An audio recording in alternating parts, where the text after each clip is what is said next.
ये है तोताउद्दीन का सेकंड पार्ट। पहले पार्ट में आपने देखा था कि जो वो तोता होता है वो पंडित जी के घर से उड़कर किसी मुसलमान के घर चला जाता है और वहीं पर वो रहने लगता है, जहाँ पर सुकून नाम की लड़की उसे रखती है। और उसके अब्बा को कैसे भी पता चल जाता है कि वो एक हिंदू का तोता है, इसे भगा दो, पर फिर भी सुकून उसे ज़िद कर कर अपने पास रख लेती है। पर उसके पापा उसको ये बोलते हैं, यानी कि उसके अब्बा जान, कि अगर इसने एक बार और हिंदुओं की ज़ुबान बोली तो मैं इसे उठाकर फेंक दूंगा। उसके बाद सारे उसके अब्बा की बात मान जाते हैं, फ़ौरन उठकर फेंक दूंगा जैसे ही कहते हैं।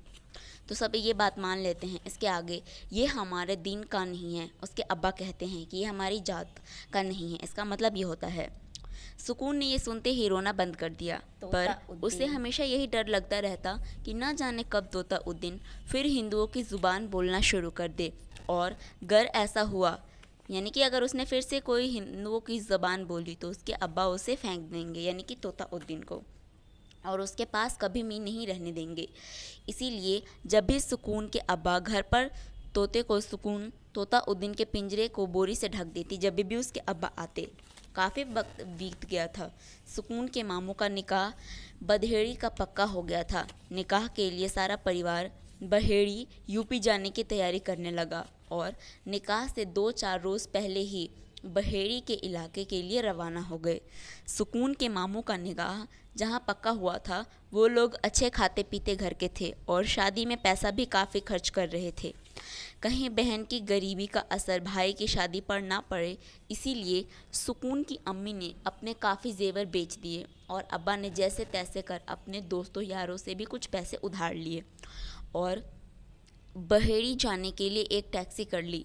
शायद ऐसा करने से उसकी माली की हालत लड़कों वालों पर जाहिर ना होगी, वो देखकर अमीर लगने लगेंगे। ऐसे सोचकर उन लोगों ने टैक्सी करी और खूब सारा पैसा खर्च किया।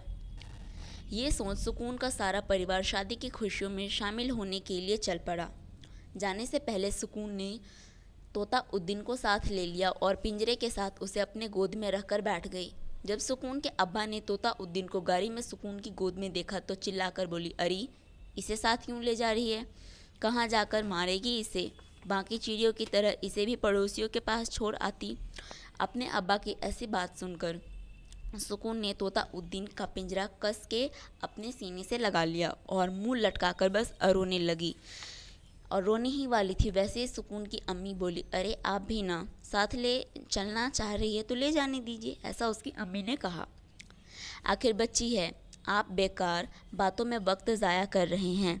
आपको पता है कि पहले ही काफ़ी देर हो गई है, हमें पहुँचते पहुँचते रात हो जाएगी।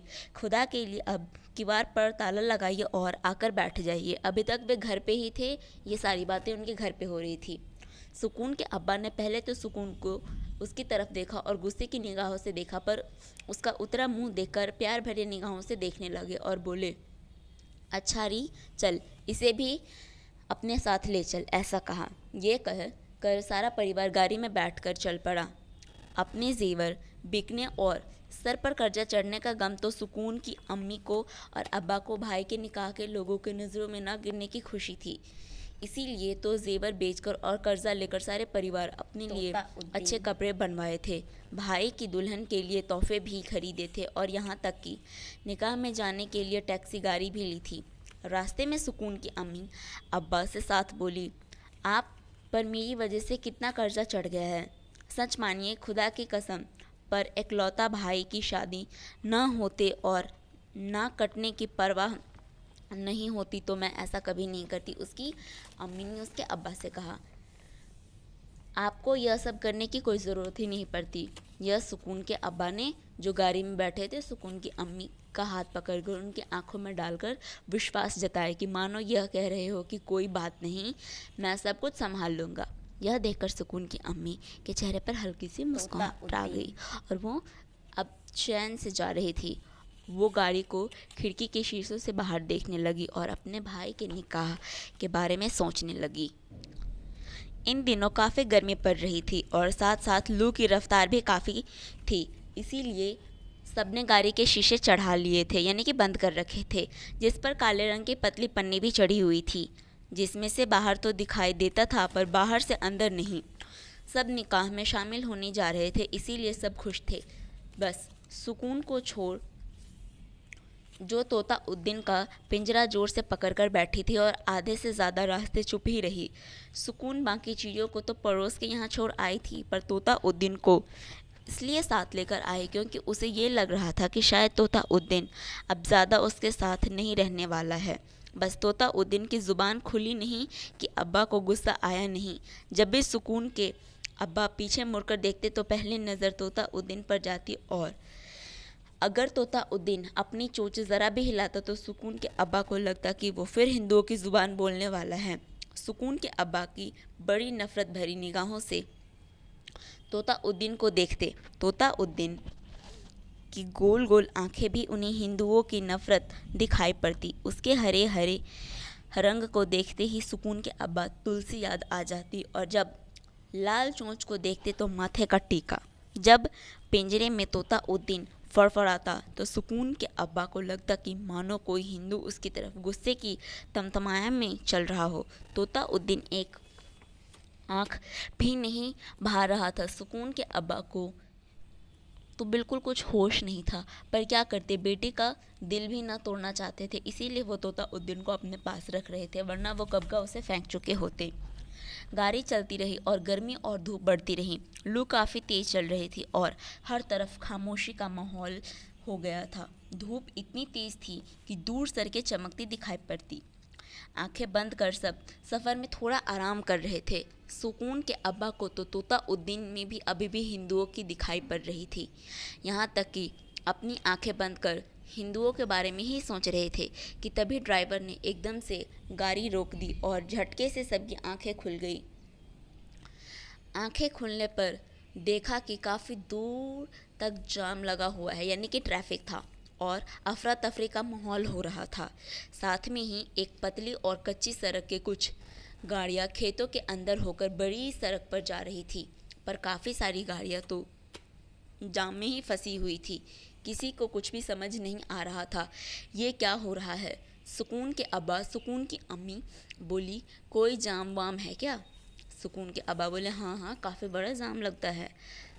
या उसने अपने भगवान का नाम लिया। अब हम कैसे पहुंचेंगे वक्त पे? अभी सुकून के अब्बा बात ही कर रहे थे कि देखो कि सामने 20 से 25 लोग सिर पर पीले रंग का कपड़ा बांधे और हाथों में लाठियां लिए हर एक गाड़ी की तरफ बढ़ रहे हैं और जय महादेव और जय श्री राम का ज़ोर ज़ोर से बोल रहे हैं। जब सुकून के अब्बा ने ध्यान से देखा तो जाम में खड़ी गाड़ियाँ आधे से ज़्यादा खाली थी। उन्हें समझते देर ना लगी कि हिंदू मुस्लिम दंगा भड़क उठा है। वे लोग गाड़ी के इतने करीब आ चुके थे कि अब गाड़ी से उतरकर भागना मुश्किल ही नहीं बल्कि नामुमकिन था, क्योंकि अगर वे जैसे ही गाड़ी से निकलते तो जो वहाँ पे हिंदू और मुसलमान का जो दंगा था लोग उसे समझ जाते और इनको भी मारने पीटने के लिए दौड़ते। इसीलिए वो गाड़ी में बैठे रहे और निकल भी नहीं सकते थे, क्योंकि वो लोग भी पास पास ही थे। वो तेज़ी से एक गाड़ी को खोल खोल कर देख रहे थे और पूछ रहे थे, हिंदू हो या मुस्लिम, हिंदू हो या मुस्लिम, जय श्री राम, हर हर महादेव।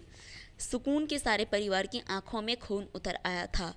बचने की कोई उम्मीद नज़र नहीं आ रही थी। वे सब डरे हुए थे और बिल्कुल वो फ्रीज़ हो चुके थे। उनका दिमाग चलना बंद हो गया था। सुकून की अम्मी ने अपने दोनों लड़कों और सुकून को कस के अपने सीने से लगा लिया उन्हें बचाने के लिए। या अल्लाह, ये सब क्या है? सुकून की अम्मी बोली, चुप करो बिल्कुल, ज़रा भी आवाज़ ना आए। ऐसा उसके अब्बा ने बोला ज़ोर से, गुस्से में। अब कुछ कहने सुनने का वक्त नहीं है। सुकून की अम्मी, पीछे रखी गठरी में तुमने सामान बांध रखा है, उसकी चादर अपने बच्चों के ऊपर उड़ा लो ताकि लोगों को दिखे ना। ऐसा उसके अब्बा ने उसकी अम्मी से कहा। पर आप? सुकून की अम्मी बोली, कैसे? सुकून के अब्बा ने कहा, ना ज़्यादा ना बोलो, जो कहा है वो करो। सुकून की अम्मी ने फ़ौरन गठरी से सामान निकाला और चादर अपने बच्चों के ऊपर उड़ा लिया। तोता उद्दीन का पिंजरा काफ़ी बड़ा था, इसीलिए सुकून के हाथ से लेकर पिंजरा सुकून की अम्मी ने सुकून के अब्बा के आगे दे दिया। वो पिंजरे को अपनी गोद में रख मौत का इंतज़ार करने लगा। अब उसे लग रहा था कि बस वो अभी मरने ही वाला है, अब उसे कोई भी नहीं बचा सकता।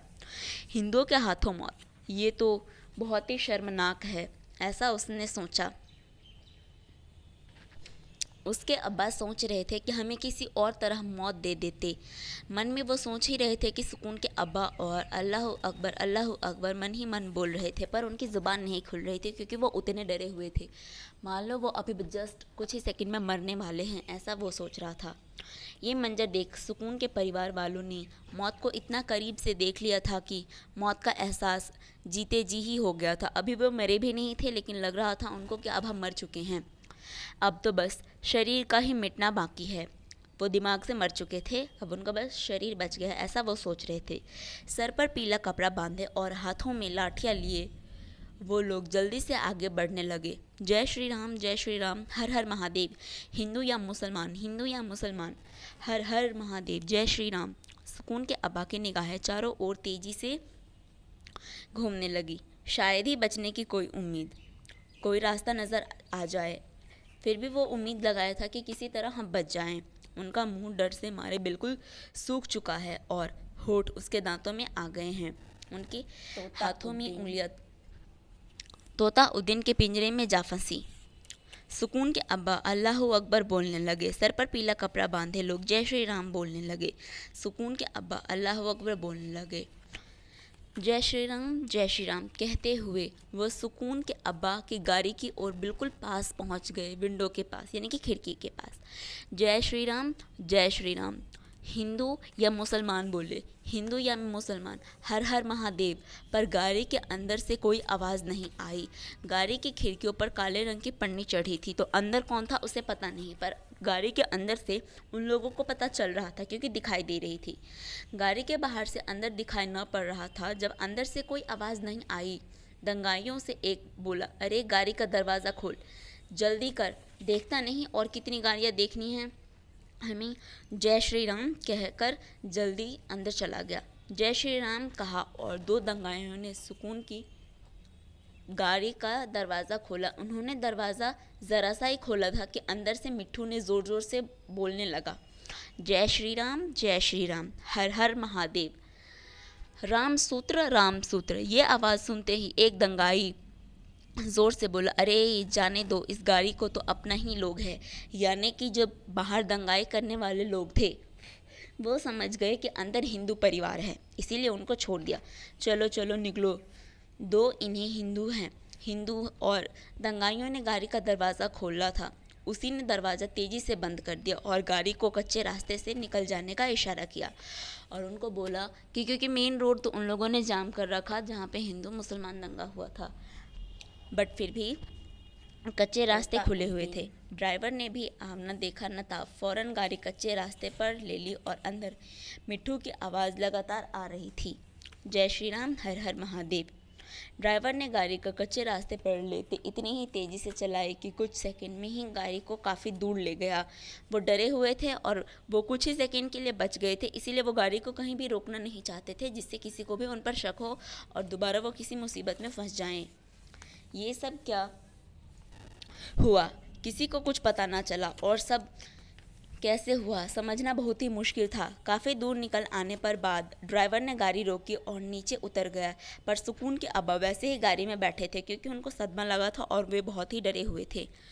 माहौल एकदम खामोश था, कोई कुछ नहीं बोल रहा था क्योंकि सब डरे हुए थे। सुकून की अम्मी अभी भी अपने बच्चों को पकड़कर बैठी हुई थी, चादर ओढ़कर पीछे बैठी थी और सुकून के अब्बा तोता उद्दीन का पिंजरा हाथों में लिए बड़ी बड़ी आंखों से तोता उद्दीन को देख रहे थे और तोता उद्दीन अपनी गर्दन कभी इस तरफ घुमाता तो कभी उस तरफ। थोड़ी देर खामोशी के बाद सुकून की अम्मी ने चादर हटाई और धीरे से रोते हुए बोली, अब्बा तोता उद्दीन। जैसे ही सुकून के अब्बा ने सुकून की रोती हुई आवाज़ सुनी और तोता उद्दीन का नाम सुना, वैसे ही फूट फूट कर रोने लगे और तोता उद्दीन के पिंजरे को अपने सीने से कसकर लगा लिया। उन्होंने पिंजरे को कई बार चूमा और लगातार रोते रहे। जब सुकून की अम्मी ने देखा कि सुकून के अब्बा के आंसू रुकने का नाम ही नहीं ले रहे तो वो गाड़ी से उतरी और सुकून के अब्बा का हाथ पकड़ उन्हें भी किसी तरह गाड़ी से उतारा। तोता उद्दीन का पिंजरा अभी भी उनके हाथों में था। सुकून की अम्मी बोली, बस कीजिए, अब सब ठीक हो गया है। हमें तो बचा लिया उनके भगवान ने, ऐसा उनको बचा लिया और कहा, उस परवरदिगार ने हमें बचा लिया। देखिए हमें बच्चे भी बिल्कुल ठीक हैं, आप बस अब करिए और अल्लाह का शुक्रिया अदा कीजिए। सुकून ने अब्बा ने अपने आप को ज़ोर का संभाला और रोते हुए थोड़ी ही भारी आवाज़ में बोली, मुझे कुछ समझ नहीं आता सुकून की अम्मी, मैं किसका शुक्रिया अदा करूं? मुझे कुछ समझ में नहीं आता कि मैं खुदा का शुक्रिया अदा करूं कि इस तोते उद्दीन का। मुझे आज अपने वजूद पर शक हो रहा है। मैं किसी मज़हब को मानूं, अपने मज़हब को, या फिर किसी और मज़हब को जिससे मैं सबसे ज़्यादा नफ़रत करता हूँ। क्योंकि जो सुकून के अब्बा थे वो हिंदुओं से बहुत नफ़रत करते थे, तो आज वो खुद पे ही शक कर रहे हैं, मैं किस मज़हब को मानूं, और मुझे खुद पे शर्म आ रही है। फिर बोलते हैं, मैं अपनी नज़रों में गिर चुका हूँ सुकून की अम्मी, इस तोता उद्दीन का मैं शुक्रिया कैसे अदा करूँ जिसने हमारी ज़िंदगी बचाई है। कितना नफ़रत करता था मैं इससे, पर आज यही हमें मौत के मुंह से निकाल कर लाया है।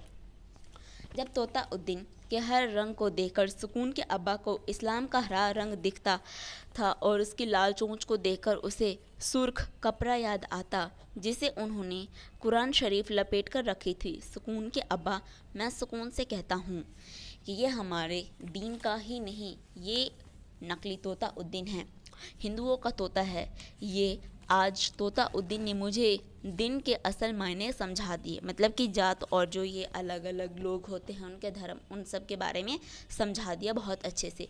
यही है सही मायनों में तोता उद्दीन। तभी सुकून गाड़ी से उतरकर अपने अब्बा के पास आ खड़ी हुई और बोली, अब्बा, आज तोता उद्दीन ने फिर हिंदुओं की ज़ुबान बोली। अब तो आप इसे ज़रूर फेंक देंगे, क्योंकि सुकून को इतना पता था जैसे इसने हिंदू की ज़बान बोली वैसे इसको उठा कर फेंक देंगे। अब उसे डर लग रहा है, क्योंकि थोड़ी देर पहले जो तोता उद्दीन था यानी कि मिट्ठू, वो जय श्री राम हर हर महादेव बोला था, इसीलिए सुकून डरी हुई थी। इसे मेरे पास नहीं रहने देंगे ना, क्योंकि हमारे दिन का नहीं है, यानी हमारे जात का नहीं है और हमारी ज़बान भी नहीं बोलता है।